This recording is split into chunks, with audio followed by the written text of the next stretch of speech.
Veterinarian John, although had little experience, more than once he had seen this reaction from people who had to put their pets to sleep.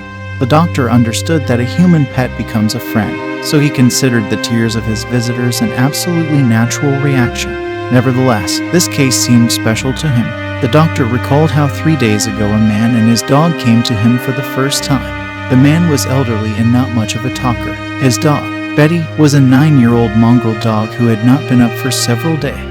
The animal's behavior frightened him, so he brought the dog in for an emergency appointment. During his conversation with the vet, the man said that Betty was the only living soul he had left. An examination revealed the dog had a serious infection.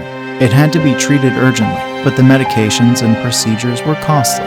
If the dog was not treated, the infection would continue to spread and lead to the animal's severe and painful death. The doctor presented the man with an alternative treatment or putting the dog to sleep, which would allow the dog to avoid pain and suffering. John made his offer very dryly, without thinking how his words would be perceived by the visitors. After the doctor's verdict, the man put a couple of commemorative bills on the table. With trembling hands, he took the dog and left. The man and his friend showed up on the clinic's doorstep 3 days later. "Sorry, I could only raise the money to put her to sleep so she wouldn't suffer," said the man without raising his eyes from the floor. Already in the office, the man asked for a few minutes so he could say goodbye to his friend. Looking at the pain with which this couple was saying goodbye to each other, John felt very keenly the injustice reigning in the world. Sometimes people with money do not value the lives of other people or animals at all. This old man and his mongrel showed such reverent feelings, which money cannot buy.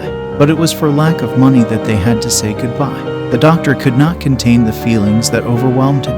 He walked up to the man and, putting his hand on his shoulder, promised, "I will cure him, I will find him. No need for money. I will help at my own expense. She's not old yet. She has a couple more years to spend with you."